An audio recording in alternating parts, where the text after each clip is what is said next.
Kicking off at number 5, the tomb of Antony and Cleopatra. Now, the legendary Roman politician and general Marcus Antonius, alongside his kindred spirit Cleopatra, may well be the most notorious lovers in the history of our civilization, and although mountains upon mountains of literature have been written about their star-crossed fate, the real mystery of Antony and Cleopatra came after they had both slipped from this mortal coil. Now, if you know anything about the Roman conquest of Egypt, you'll know that around 30 BC, Mark Antony and Cleopatra were not in the Romans' best books, and a general known as Octavian had waged a long and bloody campaign to bring Cleopatra's reign to an end, which he ultimately won, but sadly for us, that's where the trail runs cold, with no leads as to the two lovers' final resting place. One of the greatest unsolved mysteries in antiquity is the exact location of the final burial place of Antony and Cleopatra, but according to several ancient historians, Tonius and Plutarch to name a few, it was recorded that Octavian had permitted the two to be buried together, as their surviving children were taken back to Rome to be raised as Roman citizens. There are several leads that their tomb was located somewhere west of Alexandria, but numerous excavations throughout history have proven fruitless. However, they did come close, and between 2008 and 2009, reports of the prestigious Egyptologist Zahi Hawass having found evidence of their fated tomb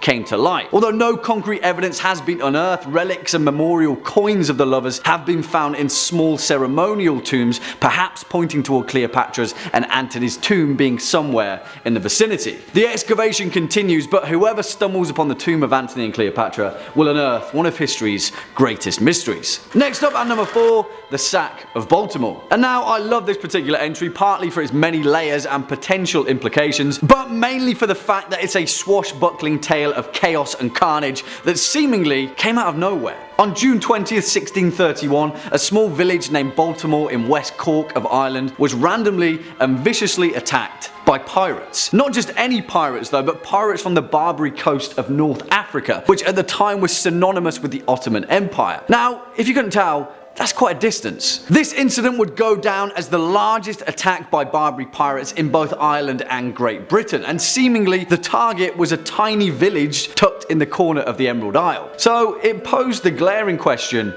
why? Was it just a random chance of opportunity after the pirates had drifted off course? Perhaps, but it's not likely. See, the attack was led by a Dutch captain by the name of Jan Jansvoon van Haarlem, who had changed his name to Murad Rees the Younger, which, if you can't tell, is a bit of a curveball. But that curveball may have actually been thrown by someone else entirely. You see, despite being a small village, Baltimore was actually in the middle of a power play. At the time, it was under the control of a Gaelic chieftain, Sir Finian O'Driscoll, but the nearby English colony of Cork, led by a man named Sir Walter Coppinger, also had Baltimore in his sights. History is unclear as to who pulled which string, but all signs point toward the bizarre pirate attack being orchestrated by someone else entirely, in the hopes of seizing power away from O'Driscoll. In fact, several texts have even suggested that O'Driscoll's own relatives may have orchestrated the move, as they'd been exiled to Spain following defeat at the Battle of Kinsale. Whoever did it overestimated the bloodthirst of the Barbary pirates though, because following the raid, Baltimore was virtually deserted for several generations. The best laid plans of mice and men, yeah,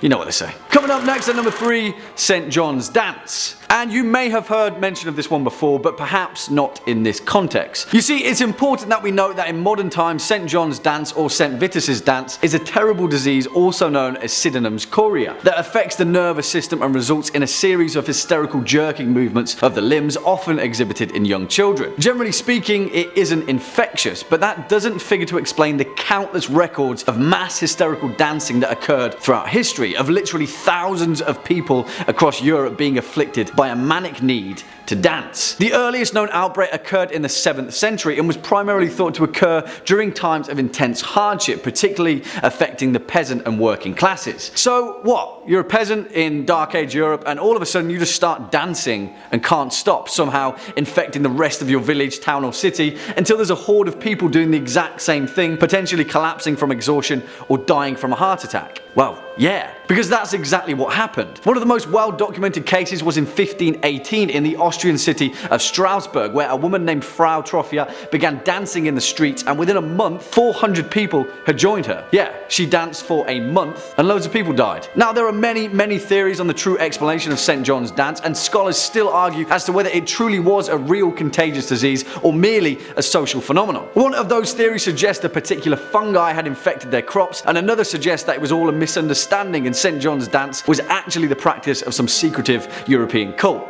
Yeah. Beats me, guys. Swinging in at number 2, the remains of Richard III. And this one, strangely enough, is the perfect blend of ancient mystery and potentially contemporary unexplainable intrigue. Because that's exactly what you all came for, right? Also, I mean, this one is already pretty much solved, but it's in the details where its mystery truly shines. We all know Richard III, right? A horse, my kingdom for a horse. But while apparently this woman, Scottish author and historian Philippa Langley, knew him a little bit better than anyone else did. Now, it's important to note that history had long forgotten the final resting place of Richard III, the last Plantagenet king of England, and after his defeat at the Battle of Bosworth, his remains were scattered to the winds of history. After all, history is written by the winners. Well, let's fast forward to modern times when in September 2012, Philippa Langley led an excavation of a car park in Leicester city centre. A few signs pointed toward it potentially being the ruined remains of Greyfriars Church, but in the words of Langley, she had a strange feeling, one that she couldn't quite place, and something was telling her that Richard III was buried beneath that very car park. Now, the dig team was on a very tight budget and only had one chance at excavating a tiny portion of the car park. And guess what? The exact place that Philippa Langley had a strange feeling about turned out to be the final resting place of Richard III's remains. And not only that, but the parking space that he was buried beneath was marked with a large painted R on the tarmac, used to signify a reserved parking space. I mean, all of this can be explained away, right? Eventually someone would have found the remains of the dead king, but you can't deny the fact that the strange cosmic coincidence that led Langley to his final resting place is much more mysterious than a dead English king in a car park. And finally, coming in at our number 1 spot, the Tunguska Event. And I absolutely love this entry for its cosmic significance alone and the potential warning sign that we should all be very wary of. Let's head on over to remote Siberia, where on the bright summer morning of the 30th of June 1908, a massive impact explosion, the likes of which has never before been seen in human history, completely flattened a remote area of the Siberian wilderness, covering over 2,000 square kilometers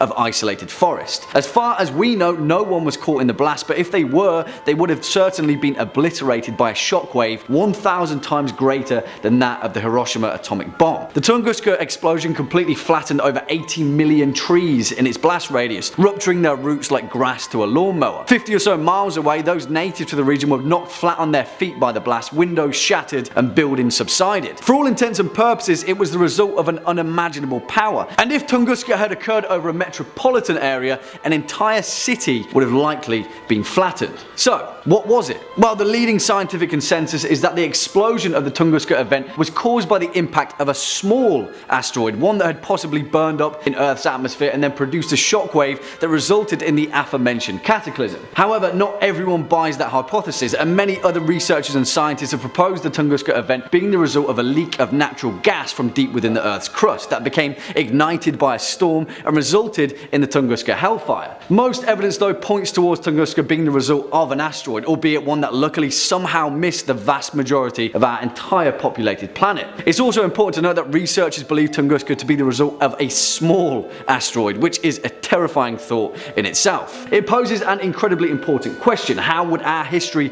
have been shaped if the Tunguska event occurred somewhere else? What if its intended target had changed? And more importantly, are we prepared if it ever happens again? Number 5. The original Nightstalker. The original Nightstalker, or as he's better known, the Golden State Killer cold case, is one of the most infamous and complex criminal investigations in recent memory. For over 40 years, the identity of the Golden State Killer remained a mystery, as he committed a series of brutal crimes, assaults, and burglaries across California in the 1970s and 1980s. Now, for decades, this case was pretty open, and was only closed in recent years around 2018 when Joseph James D'Angelo, a former police officer, was identified as a suspect through DNA evidence. D'Angelo was arrested and charged with 13 counts of murder and numerous other heinous crimes, bringing a small sense of closure to the victims' families and a reminder of why to never give up on an unsolved case. The Golden State Killer case also highlights the power of DNA in solving cold cases, because it was the use of a public DNA database that allowed investigators to link DNA from the crime scenes to a distant relative of D'Angelo, which ultimately led to his identification and arrest. This particular breakthrough actually sparked a renewed interest in the use of genetic genealogy and criminal investigations, with many other cold cases being re-examined in light with this similar technique. The whole case as well also showcases the importance of agency cooperation and the need for continued efforts to share information and resources between law enforcement agencies. This case involved jurisdictions across California, and it was only because they all came together to all work on the same goal that they were able to solve it. Now, while the arrest and conviction of Joseph James D'Angelo does provide a little bit of closure to the victims' families, it is also a stark reminder of the many unsolved cases across the country and the need for continued efforts to bring justice to victims and closure to their families. And if you're looking for more cold cases, true crime, mysteries, cryptids, we have just about all of that and then some on Top 5 Scary. Basically anything freaky under and above the sun you can think of, we've done a video or two on. So hit subscribe, make sure you hit that bell, but hey, please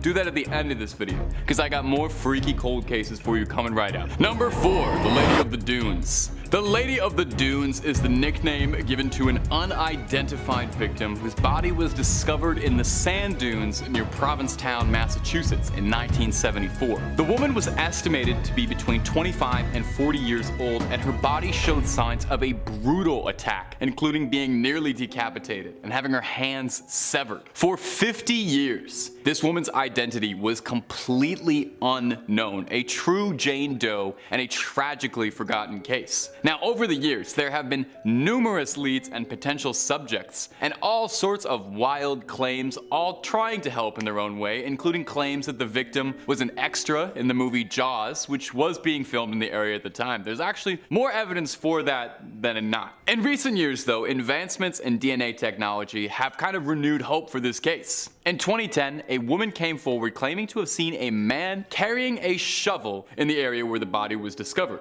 The woman was able to provide a composite sketch of the man, and DNA was later extracted from a hair found in the victim's hand that matched a family member of the potential suspect. Eventually, forensic studies of the bones would reveal the identity of our mystery Jane Doe was a woman named Ruth Marie Terry. Now, the Lady of the Dunes case is a haunting reminder of the many unidentified victims, but there are so many countless others who don't. It's another reminder, much like the Golden State one, that even if a case has been on ice for years and years and years, eventually technology will catch up, and as long as someone keeps pushing on a case, eventually these cases will get solved and bring just a tiny bit of closure to the victims' families. Number 3, Christy Mirac. The Christy Mirac case is a decades-long unsolved true crime that shook the small community of Lancaster, Pennsylvania in 1992. Mirac was a 25-year-old teacher who was brutally beaten and assaulted in her home while getting ready for work, which would lead to her death.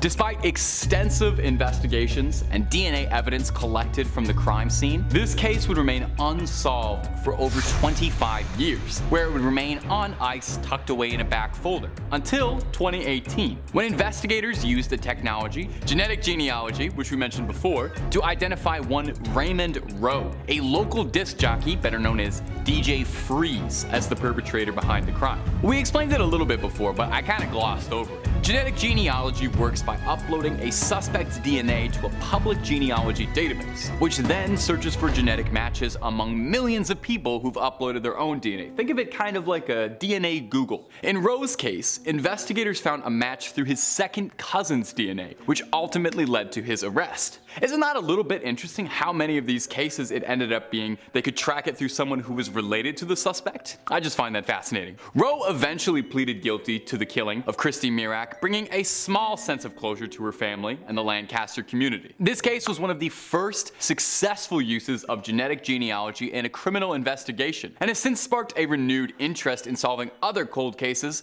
like some of the ones we've mentioned here. actually. Here's hoping that technology can keep being put forward for more cold cases and we can solve as many of them as possible. Number 2. Linda Pagano. In 2014, a Reddit user going by the name Call Me Ice shared a story about an unidentified set of bones that was lying in a cemetery in Strongsville, Ohio. This user was researching another cold case at the time, clearly a hobbyist, and while searching for genealogy records, came across this Jane Doe skeleton and was fascinated by it, wondering why there was never an effort made to identify who the bones belonged to. Wishing to right an ancient wrong, the user posted to the subreddit Unresolved Mysteries in the hopes of crowdsourcing some answers. The Strongsville Jane Doe, as she was known, was first found in 1975 by 3 people who were exploring a nearby forest. They found a skeleton lying on a sandbar, mostly intact but missing some of its jaw. The bones were reported and it was found to belong to a woman estimated aged 18 to 25 who'd suffered a fatal gunshot 5 months before being discovered.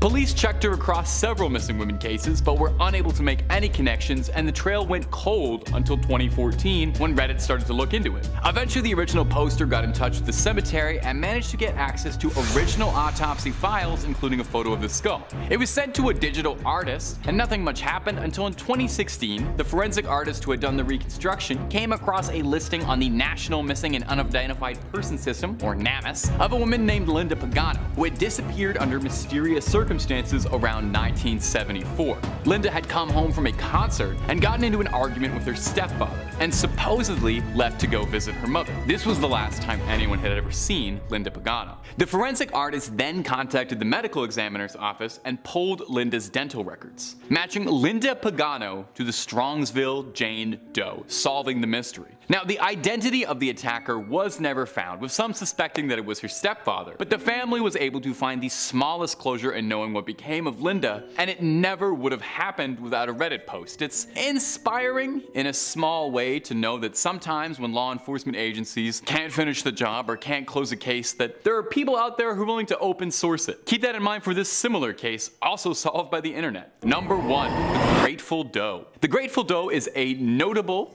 missing persons case, a heartbreaking and mysterious cold case that baffled investigators for decades. This case began in 1995 when a young man was tragically killed in a car accident on Interstate 95 in Virginia. He was believed to be in his early 20s, but had no identification of any kind on him at the time of the accident. The only clues anyone had for his identity was that he was wearing a Grateful Dead t-shirt and had Grateful Dead tickets in his back pocket and was on the road in a van, so people assumed he was probably going to see the Grateful Dead, leading to the sobriquet Grateful Doe. Despite extensive efforts to identify the young man, including releasing sketches and posting information on missing persons databases and Grateful Dead fan forums just in case anybody was plotting to link up with him, he remained unidentified for 2 decades, 20 years. In 2015, a breakthrough finally came through when a Redditor recognized the victim from a photo of him taken at a Grateful Dead concert in '95. The photo was posted by the victim himself, who had written that he was looking for a ride to the next concert following the Dead on tour. With the help of the Reddit community and DNA testing, the victim was finally identified as one Jason Callahan, a 19-year-old from Myrtle Beach, South Carolina. Callahan's family had reported him missing in '95, but they apparently were not aware of his interest in the Grateful Dead and had not connected him to the unidentified victim in Virginia. Now, the Grateful Doe case is another interesting one, showing the power of the internet being used for good. The internet doesn't get used for good that often. It's nice to see the efforts of a determined group of online sleuths and, hey, fans of the Grateful Dead, let's be real, helping to bring closure to a family who had been searching for over 2 decades. And like all these other cases, it just goes to show that a cold case is never truly closed until you actually get some answers for it. It took them 2 decades of nothing until leads basically landed right in their lap. Sometimes you just gotta wait for technology to catch up. Starting off this countdown, we have Connor and Sheila Dwyer. On April 30th, 1991, married couple Connor and Sheila Dwyer attended a funeral in their town of Fermoy in Ireland. After the service, the couple were seen on the steps of the church. That was the last time they were ever seen. It wasn't until 23 days later that they were reported missing, after Sheila's sister hadn't heard from them for quite some time. Here's where it gets strange. Inside their house was all of their personal belongings. Nothing was touched. Their passports were there, large sums of money, and jewelry, which rules out a robbery. The only thing missing were Connor, Sheila, the clothes that they were wearing that day, and their car. It's thought that maybe they drove off together. But no money was taken out of the bank. Bags weren't packed, and the house looked like it was awaiting their arrival. So what happened to them? Well, all we have are theories. One of the theories is that Connor was experiencing financial troubles, so he got involved in the drug trade. But a lot of people disagree with this theory. Theory 2 is that they crashed their car into the river Blackwater. I mean, a year before the Dwyers disappeared, a man named William Fennessy also disappeared from Fermoy. In 2012, his body and car were found in the river. So it could be that the couple suffered the same terrible fate. To this day, this case remains one of Ireland's most baffling missing persons cases. Moving on at number 4, we have Michael Ngre. On December 10th, 1999, 18-year-old UCLA student Michael Ngre went missing. Apparently, he stayed up that morning playing video games in his friend's dorm until 4 o'clock in the morning. Michael then left to go to his own dorm. That was the last time he was ever seen. By 9 o'clock a.m., he was missing. Michael's roommate woke up at that time and saw that he was not in bed. All of his possessions had been left behind, like his keys and wallet. Even his shoes. Police dogs tracked Michael's scent to a bus stop a couple miles from campus. But it makes us wonder, why was he walking there with no shoes? And where was he going at that time and without his keys and wallet? Something is really fishy about this. The only lead the case got was a potential sighting of a man seen in Dykstra Hall at around 4:35 a.m. But no one knows if that was actually Michael or if it's even relevant to the case. Now, there are a couple of theories for this case as well. One of them is that Michael was experimenting with drugs and wandered off while on a trip. Another theory is that Michael was murdered and all of his friends helped to dispose of the body. And the last theory is that since a lot of construction was happening around the school, Michael fell into a construction pit and died. In our third spot, we have Patrick Carnes. On April 13th, 2011, 86-year-old Patrick, or Pat Carnes, and his dog Lucky disappeared off of a stretch of I-80 in Nevada. This stretch is often called the Big Lonely. During that drive, he got pulled over by a state trooper for doing an illegal lane change. During the conversation, he told the state trooper that he was following a trucker to the next town where he was going to get a room for the night. That was the last time anyone had ever seen or heard from Pat and Lucky. The next morning, his vehicle was found abandoned at the side of the road. In the car was Pat's luggage, wallet, and checkbook, but no signs of Pat or Lucky. That's when the investigation began. Police conducted over 600 hours of canine searches, they had ATVs doing off-road searches, and even had planes flying over the area. Nothing came of any of this. Police are convinced that Pat was the victim of a serial killer. Maybe the person driving the truck that he was following was a serial killer that gained Pat's trust. I mean, 5 years earlier, an abandoned car was found in the exact same spot as Pat's. Its driver, Judith Casita, disappeared also and has never been found. And apparently, hitchhikers also frequently go missing along that road. So it might just be that there's a serial killer loose in that area. Coming in at number 2, we have Cynthia Anderson. On August 4th, 1981, Cynthia Anderson left for work at a law firm in Toledo, Ohio. When her employers arrived, they found Cynthia's car in the parking lot, but Cynthia was not at work. What's freaky is that the book she was reading was left open to a page about a violent kidnapping. What's even scarier is that a year prior, Cindy apparently had reoccurring scary dreams about being abducted and murdered by a stranger. During the investigation, police discovered that the only items missing were Cindy's car keys and purse. There were no evidence of forced entry or struggles in the office.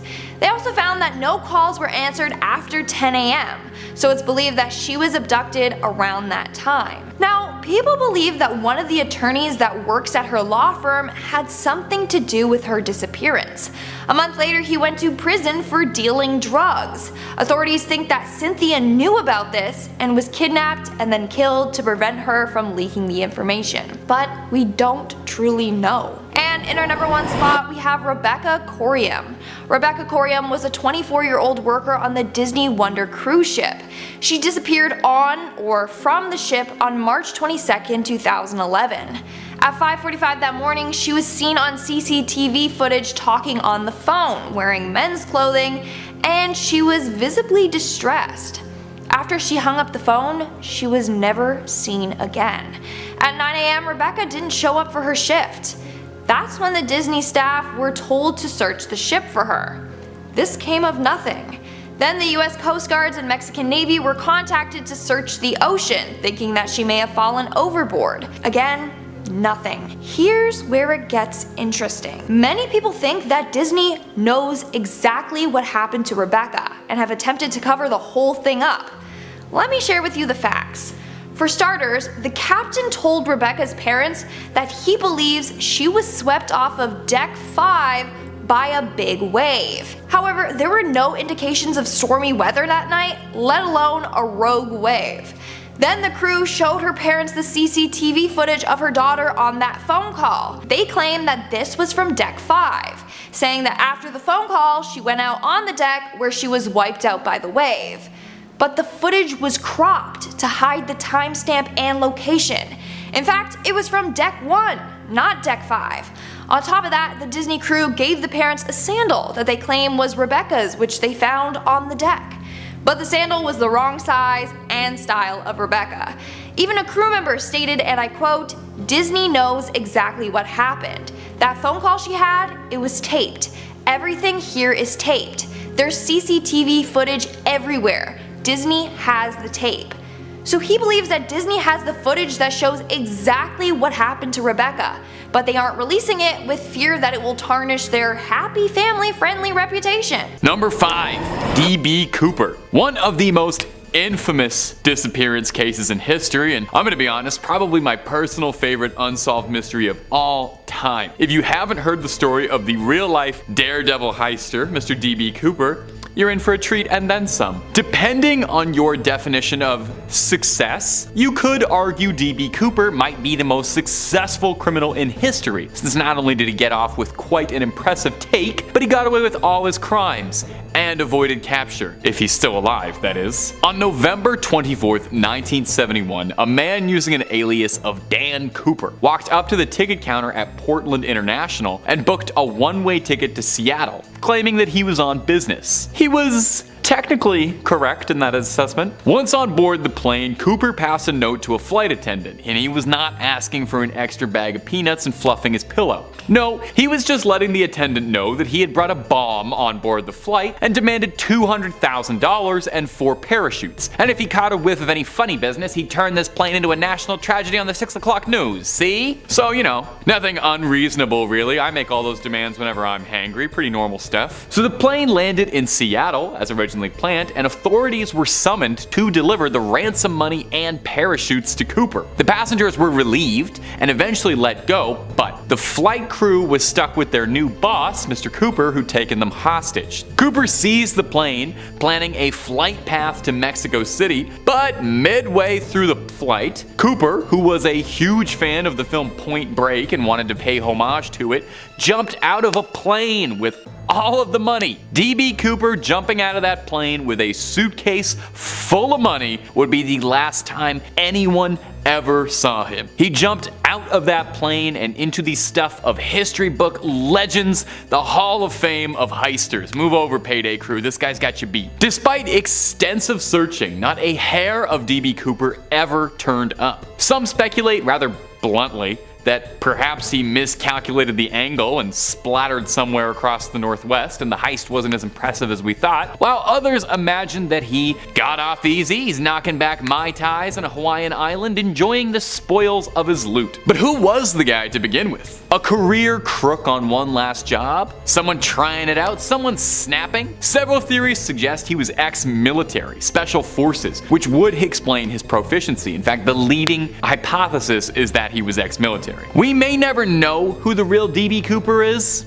and that's fine. That's the way he'd want it. And if we don't know who he is, it makes it that much more fun for us. He could be any one of us. He could be you. He could be me. He could be...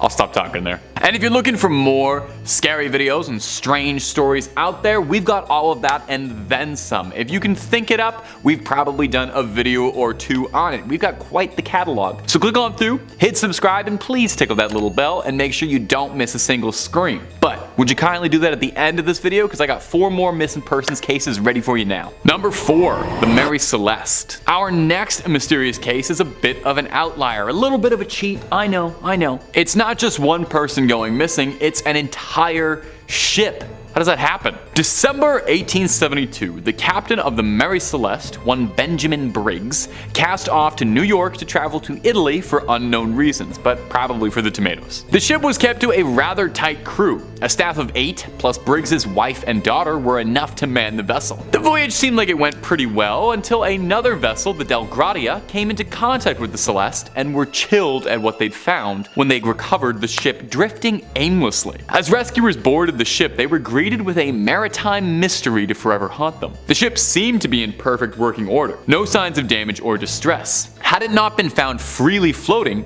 they'd assume the ship was just built. Aside from a single lifeboat missing, the ship was in good condition, the hold stocked with food and water. The crew's personal belongings were scattered about. The table was set for a meal, as if the crew had been minutes away from breaking bread. So what happened? What reasonable captain would abandon a perfectly serviceable, well-stocked ship? Well, reasonable explanations were offered, theories of piracy or mutiny prevailing. Now, the ship being relatively untouched does call into question the notion of piracy, as I don't know how much you know about pirates, but they didn't tend to leave the rum behind if there is any. Any pirate captain worth his salt would have plundered that thing down to the floorboards. And there didn't appear to be any struggle at all, so no forceful evacuation, nobody kicked them off the ship. So with rationale out of the way, we've nowhere left to turn but blind and wild speculation. Theories of supernatural beings, cursed gold, vengeful spirits, sea monsters, Davy Jones. Take your pick of whatever nautical bedtime story you think could have overtaken the Mary Celeste. You know what? Let me know down below. I love pirate ghost stories more than anything. Perhaps it was a bit of sea madness, cabin fever. Maybe it's whatever happened to those 2 guys in the lighthouse happened to them here. No matter how you slice it, the vanishing of the Mary Celeste is a head scratcher of a mystery. More lost souls to the darkness that lurks below the ocean's water. Wary yourselves against the whispers that echo the seas, for the spirits of the Mary Celeste may still be watching, eager to claim another. Number 3, Frederick Valentine. Our next mysterious case is Frederick Valentine, an Australian pilot, a well-trained aerial ace. He had 150 hours of manned flight experience and was permitted to fly alone, provided it was in good weather conditions. He also had a love of extraterrestrial life, a deep desire to find that unknown above. Well, Valentine might have got his wish. Tragically, it might have cost him his life. The year was 1978. Frederick Valentine was performing a 125 nautical mile training flight flying to a small landmass called Kings Island. While at 4,500 feet in the air, Valentine thought he had seen something with him. The Melbourne Flight Service insisted that there wasn't anything in the air with him, but Frederick radioed back and said that there was something on his tail. He claimed that he saw something glowing with 4 repeating bright lights and was rushing past him, and he described it as shiny, metallic, and chrome, and looking like a small manned craft. Now, unsure what was happening, Valentine on radio to ground control told them that he was experiencing engine troubles inexplicably. Could this strange flying object be the source of these unexpected problems? Valentine complained out about whatever was following him to the Melbourne Flight Service, saying, "It's hovering and it's not an aircraft." Those would be the last words anyone ever heard from Frederick. Minutes after that last transmission, he went silent and the plane, or the mysterious craft, was never found. An intense search revealed nothing. No sign of the man. The only lead was a local farmer alleging that the day Frederick disappeared, he saw what looked like a civilian aircraft seemingly fused with what looked like a saucer. The farmer told authorities he was worried about being dismissed as a crackpot, so he didn't tell anyone what he saw that day. What do you think? Should he have checked his eyes better? Or was he perhaps the last person to see the remnant of Frederick Valentine before he was carried off into who knows what? Number 2. Michael Rockefeller. When Michael Rockefeller was born, he was born with a silver spoon to a lineage of millionaires in the late 1930s. His great-grandfather, one John Rockefeller, is one of the richest men to have ever lived. The Rockefellers had hoped that Michael would follow them in the family business. Michael, however, had other ideas and wanted to use his millions of dollars to goof off and take it easy, which is what most of us would, I think. Michael had wanderlust in his heart and a deep interest in anthropology, specifically focused on Nigerian, Mayan, and Aztec cultures. Michael's father sat on a board of a museum in New York where Michael would discover this passion, hoping to one day open a collection of indigenous art in New York. After some discussions with the Dutch Museum of Ethnology, terrible name, Michael had decided he would set out to the massive island off the coast of Australia, at the time known as Dutch New Guinea.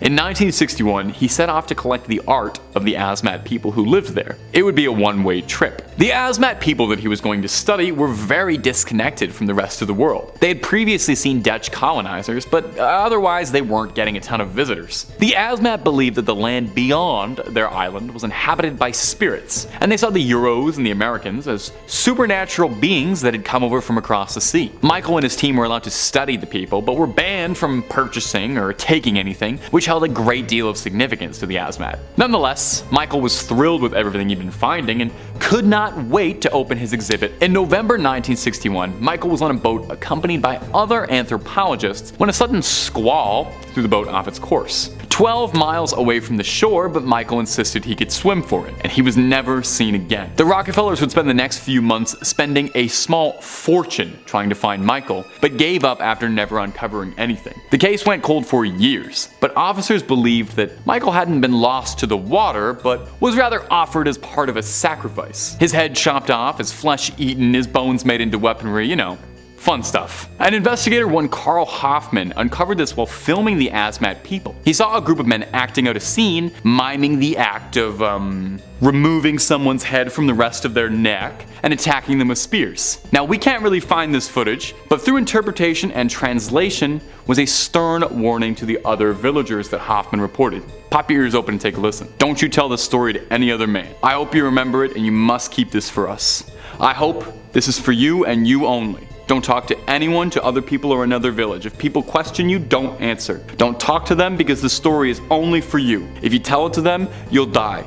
Or any other village because the story is only for us. I probably shouldn't have shared it just then, now. Maybe just scrub that. Number 1, Lars Maten. Lars Maten is a young German man who became infamous in 2014 when his disappearance captured the attention of the world. Last seen on airport security footage, he's been called the most famous missing person on YouTube. Wow, isn't that a lovely title? I'd put that right on my resume. In July 2014, Maten was vacationing in Varna, Bulgaria, I've heard lovely things, with a group of friends. Apparently things were pretty unremarkable until an argument about football at a bar turned into a brawl. You see, Maten was a Bremen man and he was getting into an argument with some nasty Bayern fans. I actually don't know nothing about German football. Clear that up in the comments. Maten would suffer a ruptured eardrum and was told to stay on the ground, for flying could damage his ears even further. So Lars decided to stay in Varna just a little bit longer while the rest of the party would return back to Berlin. Now here's where things take a turn for the strange. CCTV footage from the airport shows Lars behaving strangely, for lack of a better word. Dropping his luggage, running in a sprint, hopping a fence, the kind of things you would do if you were running away from somebody. His final text warned his mother to cancel his credit cards as he believed he was being pursued. This footage was the last time he was ever seen, as he vanished without a trace shortly thereafter. Both German and Bulgarian authorities launched investigations, but nobody found anything. Hospital records turned up nothing, and outside of a few disconnected sightings of alleged hitchhikers which could have matched descriptions, nothing was ever outright confirmed. So what happened? What happened? There are theories. Some speculate perhaps that the medication he was prescribed was causing a psychological breakdown, combined with the paranoia being attacked and reeling from the attack earlier in the week. The doctor who prescribed that medication, though, noted he never even filed the prescription, and the doctor was perplexed and concerned with the seemingly causeless change of behavior. Number 1. The Gurdon Light in Arkansas. Near a railroad in Arkansas flies an incredible unsolved mystery. Floating above and around the tracks, the bright light has been seen in many colors. Orange, blue, pink, green, you name it. Hundreds of people hike for hours in search of the railroad, hoping to see the light for themselves. The locals believe that the light is the ghost of a railroad worker, as the light resembles lanterns that workers used to carry around. This belief is further supported by the case of William McLean and Louis McBride. In 1931, William fired Louis, which led to Louis ending William's life. The reason behind Louis being fired is publicly disputed. Some people say that Louis had messed with part of the train track in such a way that a train may derail, while others say Louis had asked William for more hours and then was denied the request. Louis McBride later claimed that he had ended William's life after he'd been accused of tampering with the train tracks. Louis McBride was sentenced to the electric chair, and the glowing light made its first appearance shortly after. There have been several documentary crews hoping to reveal the mystery of the light. Even scientists have attempted to find the cause, but no theory has ever been proven. Some have attempted to say that it is merely highway lights, but according to historians, the light appeared before the highway lights did. Others have said that the light is made from underground crystals with extreme pressure being placed on them, causing them to charge and then release sparks. Neither theory has ever been confirmed. The light still glows to this day, and if you want to see it, head down to Arkansas on an overcast day and wait until nightfall. Then you may be fortunate enough to catch a glimpse of the Gurdon Light. Number 2. The Black Forest Haunting. Moving is a scary experience, but nobody ever thinks that it's going to be deadly. In the middle of a Colorado forest laid a secluded, fully furnished home. Alex Lee had just purchased it and was moving in with his children and wife. Unbeknownst to them, the previous owner failed to include haunted on the house's amenity list. The family began to experience strange occurrences, repugnant odors, flashing lights, and strange sounds. The family attributed these to random bad luck, but when shadowy figures began lurking in the forest, and the odor turned into a painful chemical burn that would tug at their throats, noses, and eyes, the family decided to take some action. They installed motion detectors, thinking that they were the victims of some annoying pranks from teens. But the motion detectors began to alert them even when seemingly nothing was there. The system had detected 62 break-ins, and the authorities had traveled to the home over 40 times, never finding any evidence of criminal activity. Steve Lee decided to install more cameras into the home, allowing him to see the beings. He caught random flashes of light, glowing orbs, and disconfigured creatures with faces. The family had once come home to all of their lights flashing, the sounds of footsteps on their roof, and orchestral music with rattling chains coming from the woods. Finally, the family realized that they needed to find someone with expertise in the paranormal, so they called the hit supernatural sighting show, Sightings. The crew arrived and were greeted by the ghosts with the same amount of kindness the family had been, 0. The crew's cameras were knocked off of tripods, something attempted to possess a producer, and the medium declared that there were at least 20 spirits in the house. A shaman theorized that the house was built on top of a portal between two realms, living and dead, making it a hotspot for demonic entities to prowl. Though the spirits passing through weren't all necessarily harming the family or haunting them, they were passing through, which explains the multitude of disturbances. Others theorized that nothing supernatural was occurring at the home. Instead, they believed that it was the location of top secret government experiments. Steve Lee even claims to have seen uniformed and armored men lurking around the property. Number 3.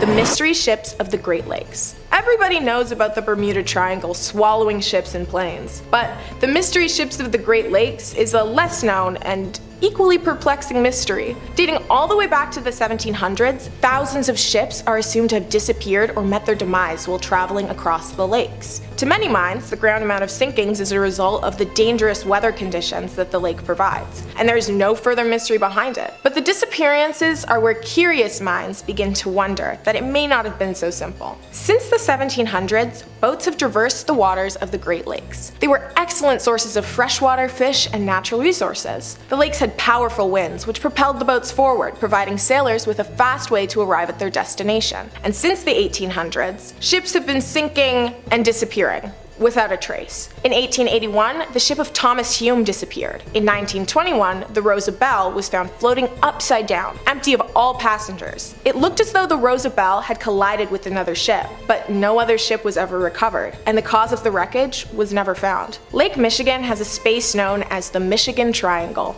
and, like the Bermuda Triangle, it is known as a hotspot for sinking planes and ships. In the 1940s, over 120 planes crashed and sank into Lake Michigan. About 40 of them were recovered. In 1950, a commercial flight flying over Lake Michigan, carrying over 50 people, had a small bout of turbulence before completely disappearing. Over 70 years later, the flight has still not been found. Number 4. The Lost Lemon Mine. One of the most interesting mysteries of the Canadian Rockies is the Lost Lemon Mine. There are many different versions of the story, ranging from insanity, curses, and killing, to outlaws, massacres, and robberies. No matter the differences of the story's specifics, all tales share an agreement on the most crucial piece of information. Somewhere in the Canadian Rockies is a lost gold mine. Many people have scoured the Rockies in search for the elusive mine that promises bouts of fortune and riches, but almost all of their expeditions have ended in horrific tragedies. The first expedition in the search of the mine took place in spring of 1870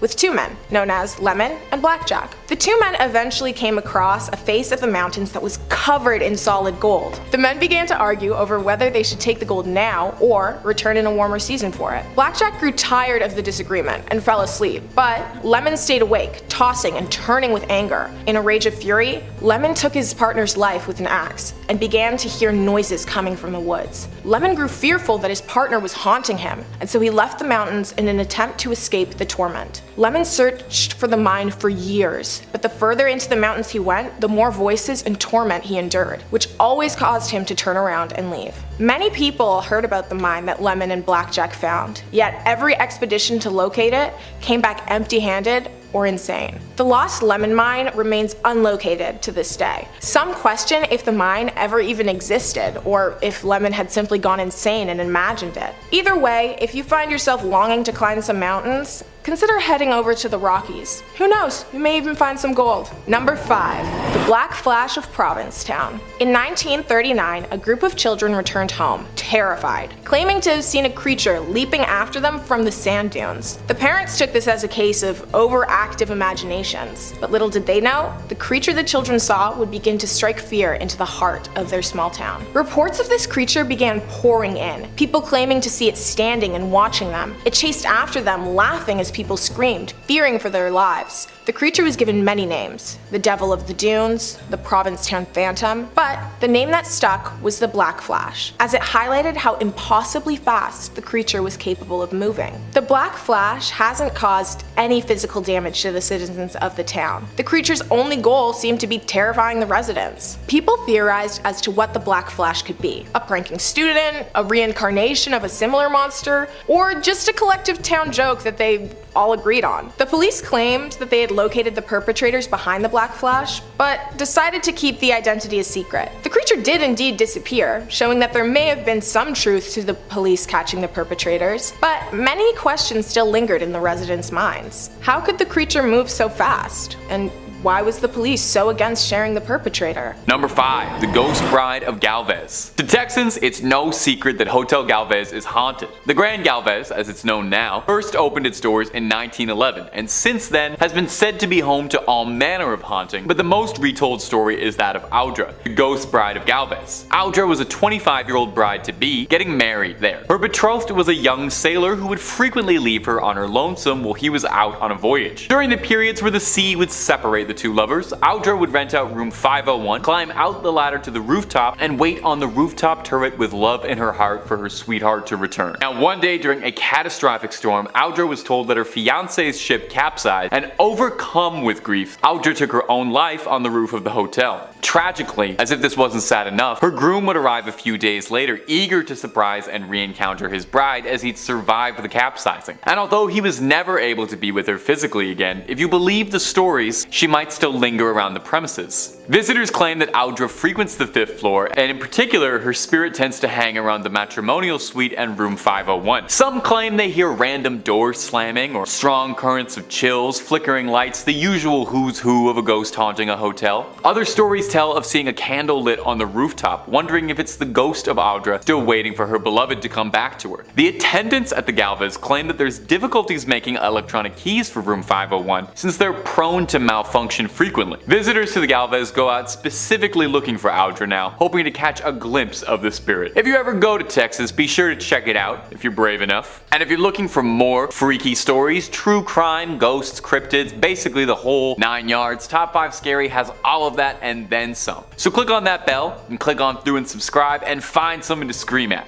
But do that at the end of this video, okay? We got way more mysteries in Texas coming up. Number 4, the Ice Boox Killer. The Ice Boox Killer refers to an incredibly grisly crime that haunted Houston, and if you believe the conspiracies, might be entangled in a much larger web of interest. Take a listen to this brutal crime. On June 23, 1965, 2 Houston police officers were sent for a fairly benign wellness check and went to investigate the home of a suburban family, the Rogers, Fred and Edwina, and their son Charles. Edwina's nephew was concerned because he hadn't seen or heard from his aunt in a concerning amount of time. The 2 officers went to check the house and got no response from a knock. A look around in the backyard, they found a makeshift barricade on the back door, which was more than a little suspicious, so they entered the house. One of the 2 detectives opened the fridge instinctively and saw a pile of raw meat in the fridge. The detective dismissed it as boar or pig, and you can probably see where this is going. They opened the vegetable crisper and were disgusted at what they found: the heads of Edwina and Fred Rogers. Police suspected initially that the son Charles had been behind it, but why, no one was particularly sure. Now, here's where this already upsetting strange case gets wild.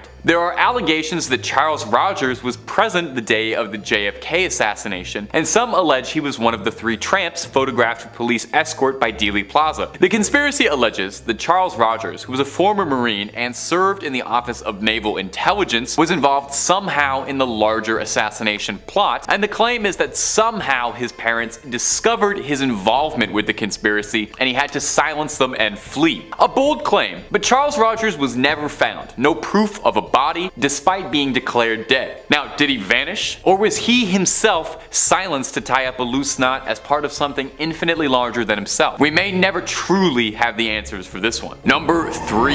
UFO Sighting. In December 29, 1980, Betty Cash saw something on the outskirts of Houston near Dayton that would change the course of her life forever, as she made a close encounter of the 3rd kind. She was driving her friend Vicki Landrum and Landrum's grandson home one night at 9 p.m. when the 3 of them noticed a bright light in the sky. Betty Cash described it like this: "We didn't know what it was, but we knew there was something that was lighting up the sky. We all began to feel heat, and all of a sudden Vicki screamed for me to stop. When I stopped, I went forward and her handprint was embedded in the dash of the car, and I thought, well, I've got to see what this is. So I got out, I walked towards the front of the car, and I stood there looking up, trying to figure out what this object was. Then, a diamond-shaped object appeared with flames shooting out. The heat was tremendous. When I reached for the door handle, the door was so hot I couldn't even begin to open it. The only thing I was thinking was, are we gonna get out of here alive? And then seemingly as soon as it appeared, it disappeared, and Landrum stated that moments later, a large squadron of black helicopters soared over the area.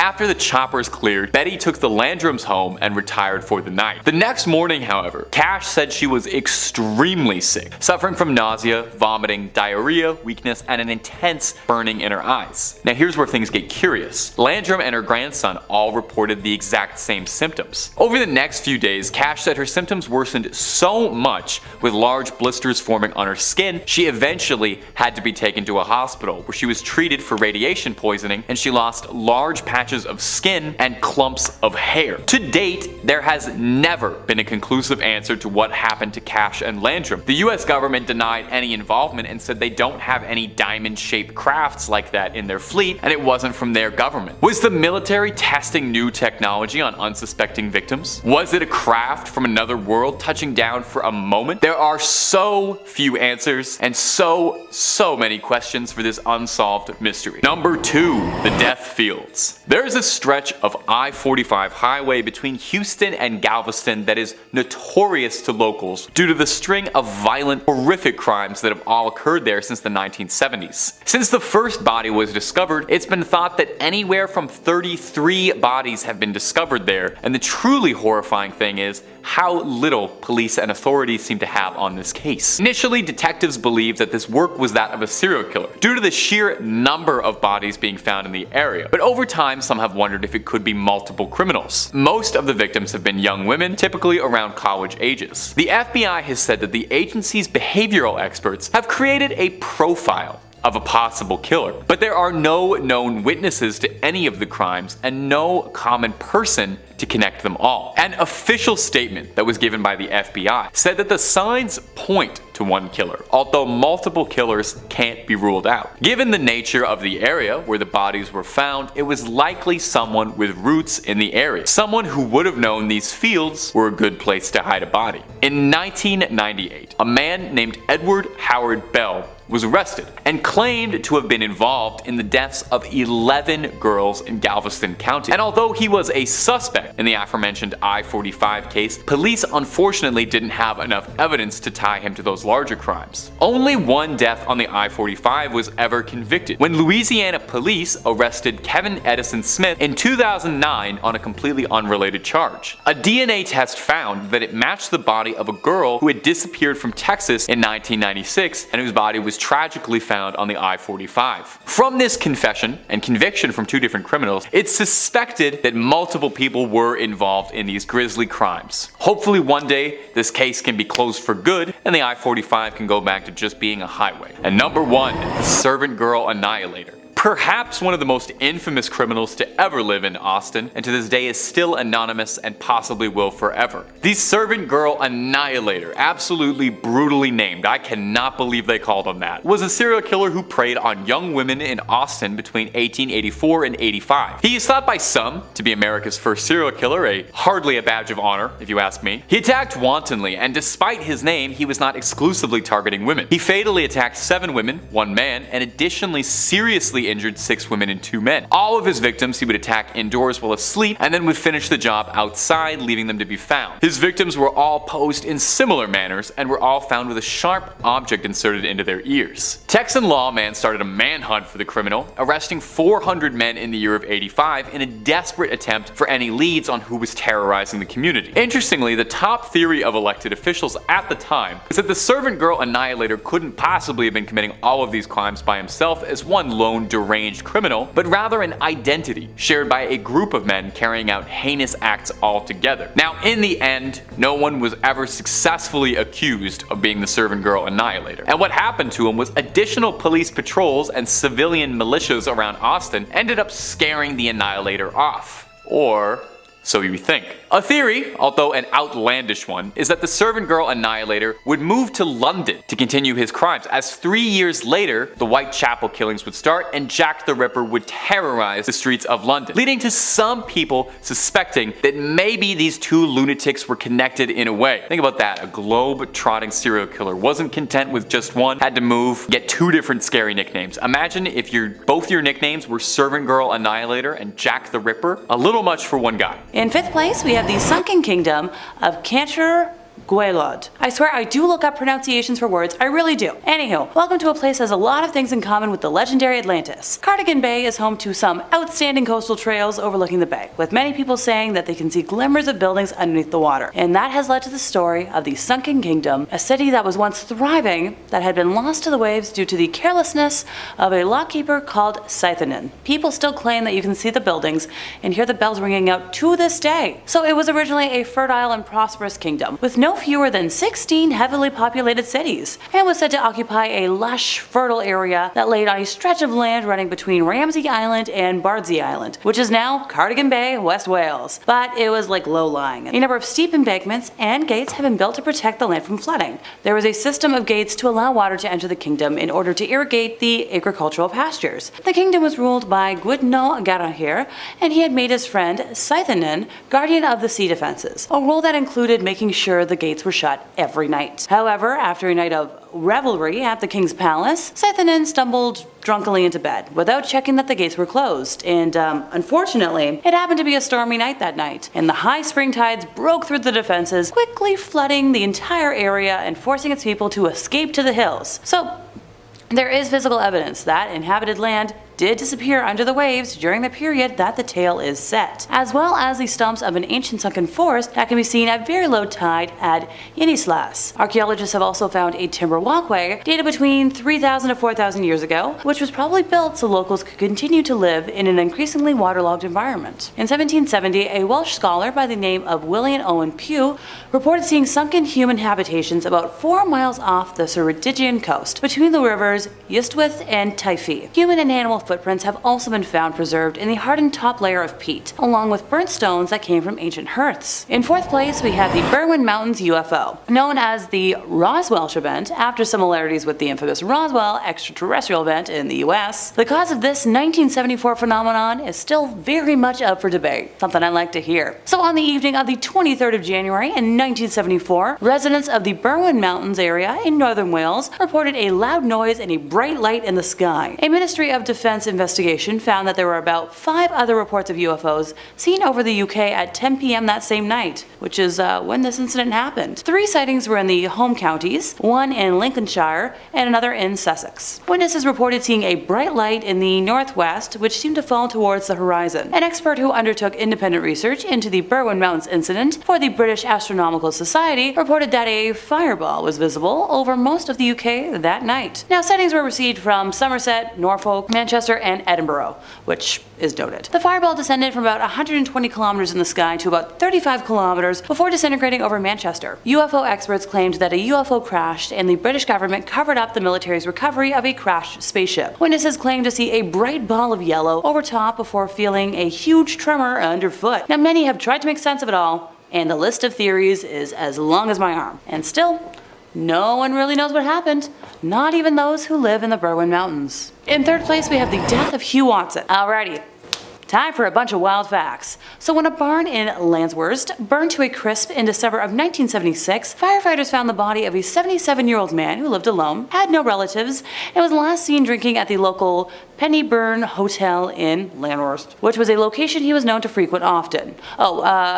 Pardon me, I totally forgot the part where he had been stabbed 22 times with either a pitchfork or a screwdriver, because, you know, that's totally normal and not overkill at all. So most theories actually lean more towards the pitchfork theory, and while I get he was found in a barn, that completely boggles my mind. I guess it was a weapon of convenience, but cripes. Detectives have managed to learn that the old man had mobility difficulties and walked with the aid of 2 sticks, so they believed he must have been carried into the hayloft where he later died, since he never really could have climbed up there by himself. A post-mortem investigation revealed that some of his wounds were serious, but others were superficial, suggesting that whoever committed the crime spent some time in the barn with them. That same investigation found he died from asphyxia, and over 6,000 people were interviewed in hopes of some kind of information coming to light. Detectives were drafted in from across the region to trace anyone who saw him that night, but so far, we got nothing.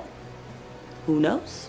In second place, we have Teggy. I swear, people need to get a lot more creative with naming their river monsters. So many monikers are just poor knockoffs of Nessie, and unknown creatures deserve better than being the equivalent of a dollar store knockoff toy. Just saying. Located in Lintigid, or Bala Lake in English, lies the legend of Teggy. Look, I'm gonna go for the English versions, folks. You've heard me butcher enough.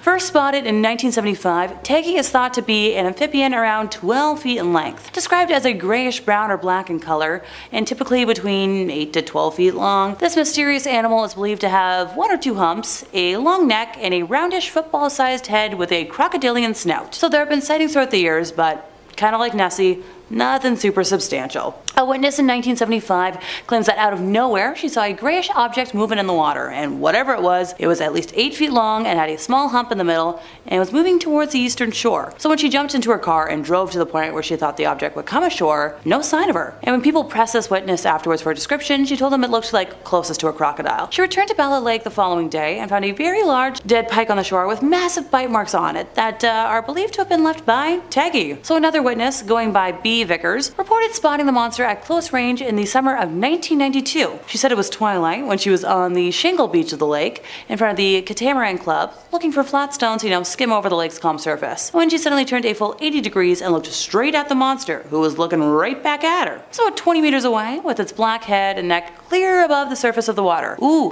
fun fact time! One expert has a theory that Taggy can move over land when necessary to feed or breed in other bodies of water or use rivers, which connect to other lakes and the sea to find fresh feeding grounds or, a mate. It's also believed that she could be nocturnal. It's also believed that she could be, like a nocturnal hunter, protected by the darkness and minimal nighttime lighting that is common in rural areas of the UK. Perfect conditions for a shy and elusive creature. Hey look, this all matches up with what I've been saying about introverted sea creatures. Let them have their privacy. In first place, we have the disappearance of Trevelyan Evans. So normally when a shopkeeper puts up a sign saying they'll be back in 2 minutes, they'll be back within the hour.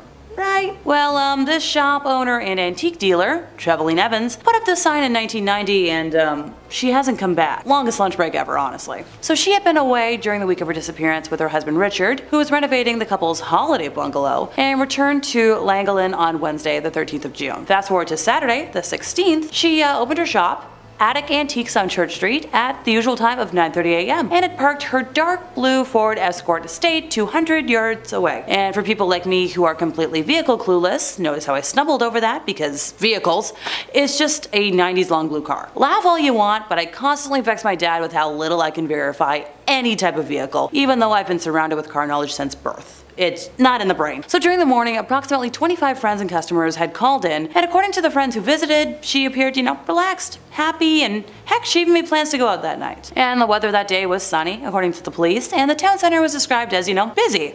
At about 12:40 p.m., she left a note on the front door of her shop saying, back in 2 minutes. A well-dressed man was reportedly seen talking to her in the shop shortly before she left the note, but his identity was never confirmed. It is known that she bought an apple and a banana and was seen crossing the nearby Castle Street. Apparently, a banana skin was found in a dustbin in the shop after this time, so it's thought she must have returned there, but it was never confirmed. Her handbag, car keys, and jacket, along with fruit and flowers that she intended to take home, were left behind in her shop, and the car stayed parked where it was. There were 2 more suspected sightings, but both were unconfirmed. So let's dive into this. At 2:35 p.m., a woman matching her description was seen walking out of town along the A5 towards Corum, beside the Riverside Park. At 3:45 p.m., there was another sighting, this time of a woman walking into Park Avenue from the direction of the River Dee. More than 1,500 names were investigated, and about 700 cars were eliminated from the inquiry. Searches of the river, the canal, mine shafts, and caves in the area were carried out, but nothing. In January of 2001, the case was reopened by police in the hope, new forensic techniques would suggest fresh evidence, but only led to a series of false arrests, including her husband. The case was re-examined in 2010 on the 20th anniversary of her disappearance, but we got nothing. No money was ever taken from her bank account, indicating to the police that she might have been abducted and killed. But the curious thing, she left so much behind, so she clearly thought she wasn't going to be long. And once again, the car was parked less than 100 feet away and stayed there. To this day, the case remains open, with calls for information still being asked for over 30 years later. Hey look, stranger things have happened. I remember back in 2009 hearing about a missing youngling case from the 70s that was finally solved thanks to a deathbed confession. That's the thing. Someone obviously saw something or was involved. Well, you just gotta wait for that person to come forward. Starting off at our number 5 spot, Jack the Ripper. Over a century ago, London's most notorious serial killer roamed the East End. His main prey were prostitutes, and he killed at least 5 women that we know of. This neighborhood set into panic as these bodies were found within a 3-month period of each other in 1888, all within a mile of each other. Newspapers listed these killings as barbaric and too horrible to even describe. But basically all of the victims had their throats slashed, and most of them had their stomachs slit and organs ripped out before the body was dumped on the street. His motive is still unknown. The FBI took a special interest in this case in 1988. This was at the request of a movie production company. Even with everyone in law enforcement looking into the case, the police were never able to put a face to the killer. The FBI noted that had we had the current technologies we have today back then it would have been possible to catch this person. One really key fact about the killer is the notes he left behind. The National Archives obtained letters exchanged between different law enforcement bosses in 1888, when all of these murders first happened. The killer sent these letters to the London Metropolitan Police Service to taunt them, and suggested that more murders were coming. Over the years, many people have speculated the identity of Jack the Ripper, but no one has ever been prosecuted, so it looks like he took the secret to his grave. This makes him one of England's most famous unsolved mysteries, and one of the world's most infamous criminals. There was only one person that ever came close to naming this culprit, and that was author Russell Edwards, who in 2014 claimed that he could prove the identity of Jack the Ripper based on DNA from a shawl that belonged to one of the female victims. The DNA points to Aaron Kosmicki, who was a Polish immigrant and actually one of the prime suspects of the gruesome murders, but again to this day nothing has been verified. And at number 4, the babysitter. This unidentified serial killer is known to have killed at least 4 children between 1976 and 1977 in Oakland County. Between 76 and 77, 2 boys and 2 girls went missing from their town, and they were all found dead within 19 days after they were taken. It was said that all these kids were on their way to a specific location at the time of their kidnapping. One of the victims was a 12-year-old girl who was apparently going to run away on her bike. Then one of the boys, Timothy King, who was 11, disappeared on his way home after going to the drugstore to buy candy. There is one really messed up thing that happened with the King case. Before he was found dead, his parents turned to the media. They expressed their hope for his return and promised when he got home he could have his favorite food, Kentucky Fried Chicken. A few days later, King's body was found in a ditch. The coroner did an autopsy and found that the young boy had eaten KFC before he was strangled to death. So that means the killer must have seen his parents plea for their son's safe return. All 4 bodies were disposed of in a similar way, as they were all very public so the townspeople could see. The killer strangled and shot the kids and even sexually assaulted some of them before killing them. A task force was put together to find the killer, and there were several suspects, but none of them stuck. At number 3, D.B. Cooper. To this day, no one even knows this person's real name. But on November 24th of 1971, this name was all over America. This was the day a man referred to as D.B. Cooper hijacked Northwest Airlines Flight 305 and its 36 passengers. He had a briefcase with him and claimed there was a bomb inside. The plane made an emergency landing in Seattle, and the pilot messaged the control tower saying, "We will ask you to stay there until we get coordinated with our friend in the back." Once $200,000 and several parachutes were given to Cooper, he demanded that the plane then take back off and fly him to Mexico. The passengers were released at this time, and it was just him and the flight crew. Before taking off, he asked for the rear door to remain open and for the plane to fly low and slow. Cooper clearly knew what he was doing, but by the time authorities figured it out, it was too late. As the plane was flying to Reno, Cooper jumped out of the plane and parachuted into the night. Law enforcement officials did have 5 different planes tailing the jetliner, but apparently no one in those planes witnessed the jump. Also, the FBI are positive that Cooper wouldn't have survived this jump, but extensive searches on the ground in the landing area showed no signs of Cooper, the parachute, or the money. Hundreds of people were interviewed, the FBI tracked leads across the nation, and the aircraft was scoured for evidence. But it was no use. D.B. Cooper was gone, making this one of the greatest unsolved mysteries in FBI history. However, in late January 2018, a startling claim was made to the media that D.B. Cooper was actually a former CIA operative named Robert Rackstraw, and he just so happens to be alive and well living in Southern California. But he has yet to be charged with anything. Coming in at number 2, JonBenet Ramsey. JonBenet Ramsey was a 6-year-old beauty queen who was murdered in her home on December 26, 1996. Her murder, which is still unsolved, is one of the decade's most famous police investigations. The morning after Christmas Day, December 26, JonBenet's mother, Patsy, called the police after she found a 3-page ransom letter demanding $118,000 for their daughter's safe return. However, shortly after, JonBenet's father went down to the basement and found his daughter's lifeless body. Her skull was fractured and she had been sexually assaulted. Her official cause of death was asphyxia by strangulation. Her death was classified as a homicide. When the police department arrived to the crime scene, many errors were made that compromised the investigation. One major mistake being them allowing the father, John Ramsey, to move her body. Also, the fact that they didn't separate the parents during questioning. Over the years to follow, the Ramseys themselves became prime suspects. People were saying perhaps they accidentally killed their daughter and they were trying to cover it up. Some of the clues showing that it could have been them was their inconsistent stories, John picking up the body, the ransom note was discovered to be written on paper found in their house, their suspicious media appearances, and a fiber retrieved from the duct tape that bound JonBenet's body matched the same fiber on Patsy's clothes. Yeah, lots of things. Other suspects included her brother, a convicted child predator, a housekeeper, the electrician, and even the town Santa. In the past years, countless books, documentaries, and true crime shows have featured their own theories about JonBenet's murder. She has been gone for over 2 decades now, and no one has ever been charged with her murder, and the investigation still remains open to this day. Alright, and before we jump into number 1, I just want to remind you guys to please show us some love by giving this video a big thumbs up and subscribing to our channel. And once again, stay tuned until the end of the video as I will be answering your questions and reading comments. And if you would like to be featured in an upcoming video, then make sure you leave your questions down below. And in at number 1, the Zodiac Killer. The Zodiac Killer committed a total of 5 confirmed murders, but has presumably killed an additional 20 to 28 people and seriously wounded 2 others. These murders took place between the late 1960s and the early 1970s in the San Francisco Bay Area. And since he's on the list, obviously his identity is still unknown to this day. Once the murders started taking place, the killer began taunting the police and the San Francisco Chronicle, which was the local paper. Over the years, he would send them a total of 4 letters, all containing encrypted messages. And out of these 4 letters, only 1 has ever been deciphered. Now, while these letters were taunting, they did contain a number of leads. In fact, for a while, a man named Arthur Lee Allen was the name on the top of the suspect list. However, handwriting experts were unable to match his handwriting to the cipher or the various letters. On top of that, his fingerprints never tied him to the scene. Over the years, people have come forward claiming to know the killer's true identity, but so far nothing has been proven through the court. Coming in at 5, Hotel Monte Vista, Arizona. Hotel Monte Vista is a famous and historic hotel located 1 block north of US Route 66 in Flagstaff, Arizona.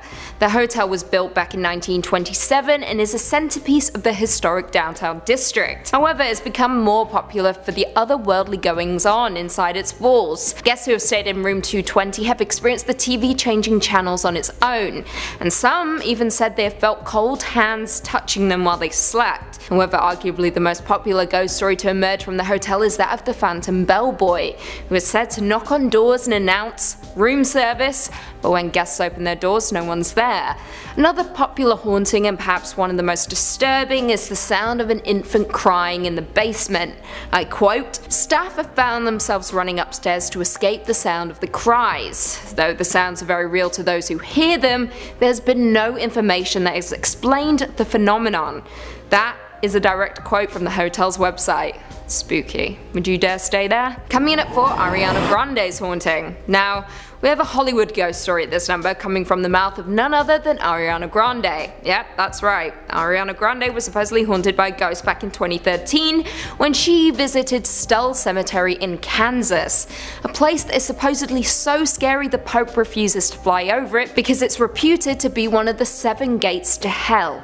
Yeah. Ariana explained to Complex, I quote, "I felt this sick, overwhelming feeling of negativity over the whole car, and we smelled sulfur, which is the sign of a demon, and there was a fly in the car, randomly, which is another sign of a demon." That sounds like a stretch to me. "I was like, this is scary, let's leave." I rolled down the window before we left and said, "We apologize, we didn't mean to disrupt your peace." Then I took a picture, and there are 3 super distinct faces in the picture. They are faces of textbook demons. Now the story gets even creepier, stick with me. According to Ariana, when she tried to send the picture to her manager the next day, she was met with an error message that read, "This file can't be sent. It's 666 megabytes. Weird things began to occur following the incident, and Ariana was forced to delete the picture. I quote, "I was going to sleep about 2 weeks ago. I had just gotten off the phone, and as soon as I closed my eyes, I heard this really loud rumble right next to my head. When I opened my eyes, it stopped immediately, but when I closed my eyes, it started again with whispers. Every time I closed my eyes, I started seeing these really disturbing images with red shapes. Then I opened my eyes and scooched over to the left side of my bed, and there was this massive black matter. I don't know what it was like a cloud of something black right next to me. I started crying. I watched it move to the front of my bed, and then I fell asleep. I woke up and it was gone." Now, I'll be honest, it's hard for me to believe this one without the evidence to back it up, but if Ariana says it happened, then I guess it happened. Coming in at 3, please stop moving the kitchen table. Uploaded to my uni days by a user named Barbara, this story tells the haunting tale of ghosts that just won't stop messing with the kitchen table. I quote, "My house was fraught with weird stuff happening when we first moved in. The kitchen table would move overnight 12 to 18 inches. My keys will disappear and show up in the weirdest places like my quilt trunk." I don't know who has a quilt trunk these days, but this person does. "My son Christopher went into the basement and things came flying off the shelf at him. He also saw someone walking on our wraparound porch once, but no one was there. The most obvious one was a few years ago. Twice this happened. I was sweeping the kitchen floor. The door to the porch started shaking uncontrollably. It was like someone was trying to open the door without turning the knob. It lasted about 15 seconds. Keep in mind this is a wraparound porch completely enclosed. I knew it was bad because my dogs, who will bark at a butterfly flying past the window, all looked up at the door and stepped back. Both times it happened, I was doing the same thing about the same time at night. By the way, as a side note, I walked into the kitchen table one night while going to the bathroom. It was not the first time I walked into the kitchen table because it was moved. So I just said, please stop moving the kitchen table, and it never moved again. Spooky stuff. Do you believe Barbara's story? And if so, who do you think the ghost was? Former resident of the home perhaps, or just someone who was obsessed with moving kitchen tables? Perhaps a former interior designer? You never know. You don't know the story. Coming in at number 2, Demon in the Dark. Another creepy ghost story uploaded to my uni days. This one comes from a guy named Dave, who explains his very real encounter with a scary demon. My family travelled to the south of France to stay in a cottage owned by someone my dad worked with. The owners visited occasionally, but that summer it was free and we had 10 days booked in there. After a long 2 days on the road, we drove down a steep driveway towards a secluded mill cottage, with the water wheel sat static alongside the stone house. There was a deep cellar with stone stairs down under the wheel next to the house, and a small river circled the place. We went into the house and chose rooms, but being set down in small copes, the house was a draft and cold from lack of use. And we settled in and turned all of the heating on, yet the house remained cold and felt damp. The first night we had set a fire in the living room and listened to a couple of my audiobooks before my sister and I went to sleep. My parents stayed up a little longer than went to bed. Around midnight they both woke up at exactly the same time, and the door to their bedroom was opening slowly. At first they thought it was my sister, until they saw a large dark silhouette of a man framed in the doorway, standing stock still, just looking in their direction as if appraising them. After a short period the shape turned and started to move as if satisfied, and disappeared completely. They looked at each other but didn't speak, and both went back to sleep. The next morning the house felt warm and dry, and sunlight was back through the windows as if something had lifted and accepted them.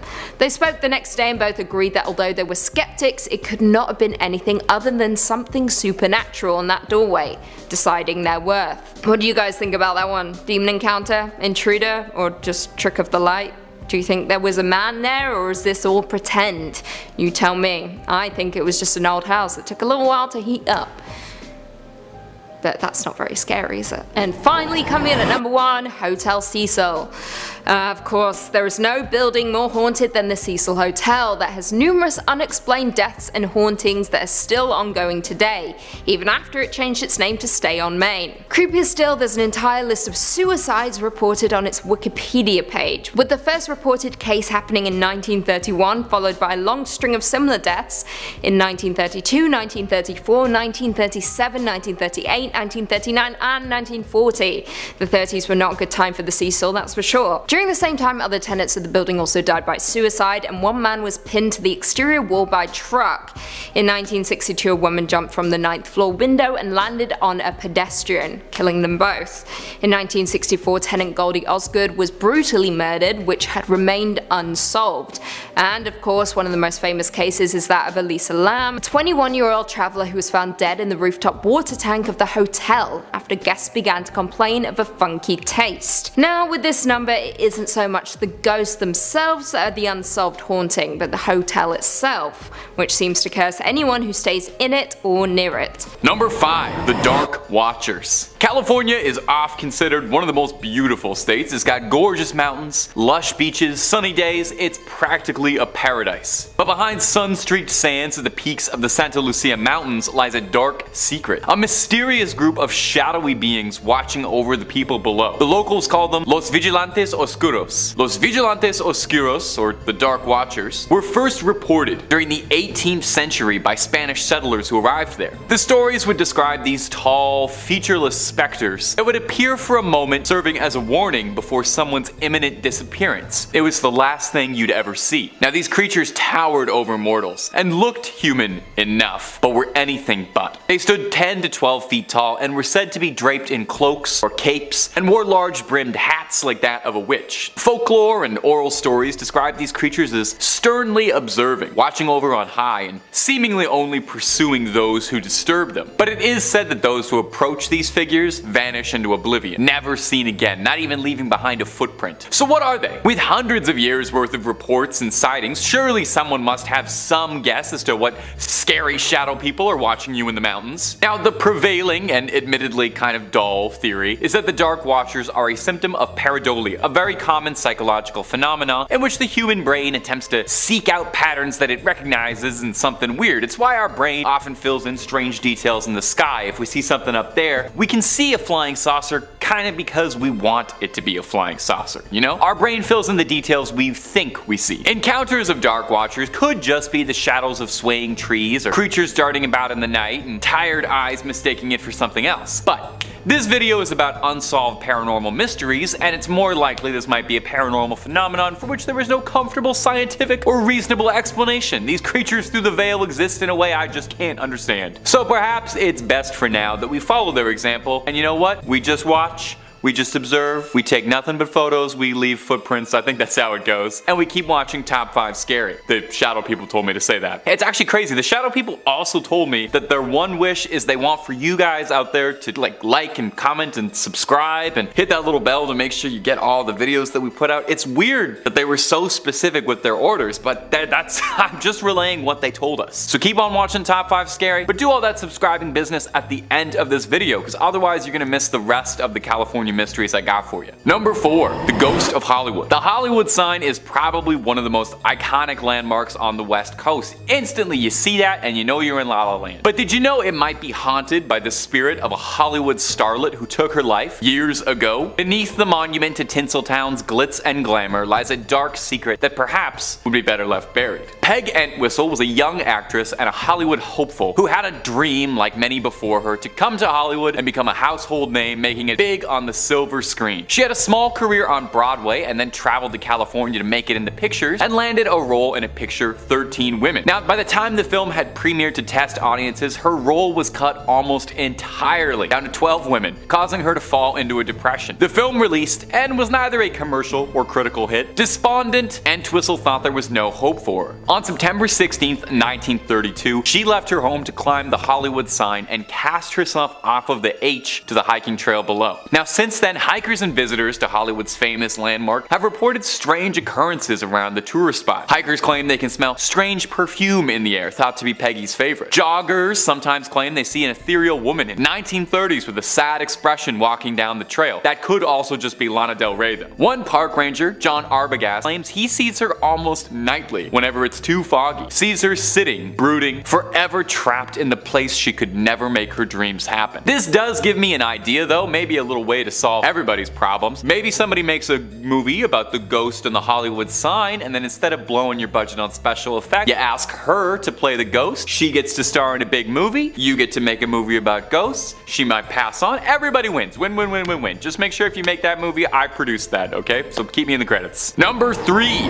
the Queen Mary. Now this next one is a beloved tourist spot. It's one of the most famous ships in the country, and there are few ships in the United States even half as haunted as the Queen Mary, a decommissioned ship that was converted into a hotel in Long Beach, California. It's stately, it's lush, it's got all the comfort and modern amenities of being a Navy man, bursting with restless spirits. The ship was christened in the mid-30s by the Queen Mary herself. That's why they named her that. And it was retired 3 decades later. It's since been converted into a hotel where guests can go and rent out a stateroom and pretend they're crossing the Atlantic in style. Now, there are a variety of spots inside the Queen Mary that are said to be congregation points for all things supernatural and strange. Perhaps if you know already anything about the Queen Mary, the most famous is Stateroom B340. Now, this was a problem before the place was even haunted. In 1948, a passenger, Walter J. Adamson, passed away in the room under unknown conditions. Nothing really came of this event until 1966, when a woman who was staying in B340 reported that she was woken up when the bed covers were pulled away and she saw a spectral man standing at the foot of her bed, and it was no room service. She screamed and rang for a steward, but as soon as the steward arrived to assess the situation, the man had vanished. Now, guests staying in this room claim they hear someone knock at the door in the middle of the night. The Mary's maids too complain that they find water running in B340 when no one's been in it in days.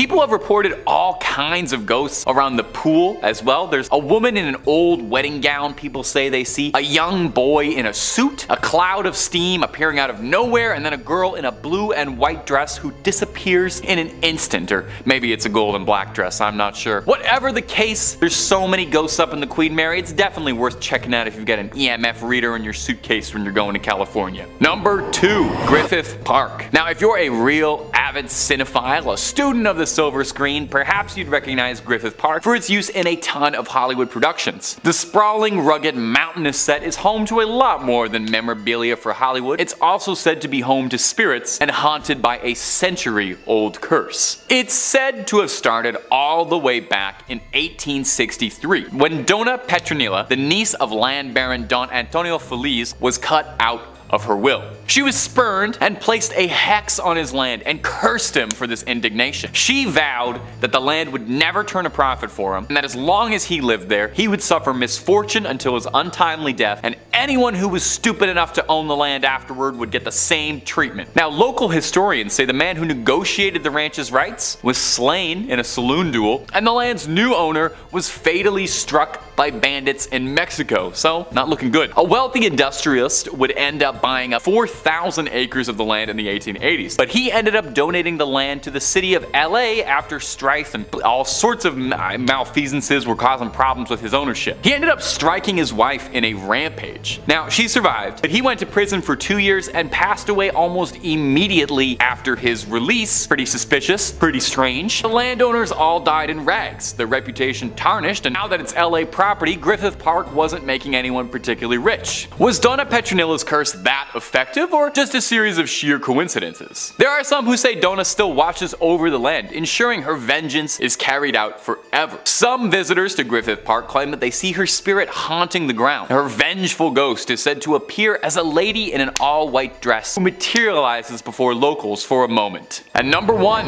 Mount Shasta. Standing nearly 15,000 feet in the air, Mount Shasta is a beautiful peak. And, if you believe the legends, it could be home to some of the strangest thing in the entire country. Really, just about every conspiracy theory out there has been leveled to this mountain at one point. We got UFO sightings, strange disappearances, paranormal hauntings, a lost city, lizard people. If there is a conspiracy about something strange happening in California, the odds are good it'll eventually reach Mount Shasta. It's even true of GTA 5. You look up Mount Iliad, there's so many weird mysteries going on there. Virtual, real, it's everywhere. The history of mystery at the history of mystery. That rolls off the tongue beauty. The history of mystery. I'm gonna say that like 12 times. Sorry, editor. The history of mystery at Shasta goes back pretty far to the indigenous roots of the area. For the indigenous groups there, the mountain is a sacred place, sharing the territories of the Shasta, Wintu, Achimawai, Atsagewi, and Modoc, who all date their lineage back to when the mountain still erupted. Oh, it was a volcano. I kind of slid that under the door, but this thing used to like shoot lava. To the Modoc people, the mountain is home to the Gamakma, the creator in their stories, and where the original bones of the Modoc people were first placed. Some observers still bring offerings to the mountain and to the old gods who are thought to reside over there. Tales of mythical creatures like Sasquatch are fairly common around the area and have been for years too, but like I said, that is just the tip of all the weirdness that's going on out here. One of the more interesting mysteries, and definitely the one I find most interesting, come out of Shasta is that of a lost city. There are some who speak of Lemuria, a theorized continent believed to have sunk over the Indian or Pacific Ocean. Theorists claim that some people survived this catastrophe and now the Lemurians live below Mount Shasta, presumably waiting until they can come and take over the earth, or maybe they're just chilling with advanced technology. Who's to say? This is where the lizard people come in, because there are people who believe that the Lemurians are actually the fabled lizard people. They live under Mount Shasta, and this is where they come to have meetings about what rap stars they're going to endorse to control the Illuminati. Of course, there's also the claims of UFO sightings. One particular flying saucer seen in February 2020 made rounds when a cloud in the sky looked exactly like a flying saucer, copying Jordan Peele's Nope. Officials denied it as just a lenticular cloud, but hey, take a look and decide for yourself, because it's definitely odd. So Mount Shasta, nothing but a good trail to hike up, or is it a home to a series of mysteries bubbling and bursting, just waiting to erupt?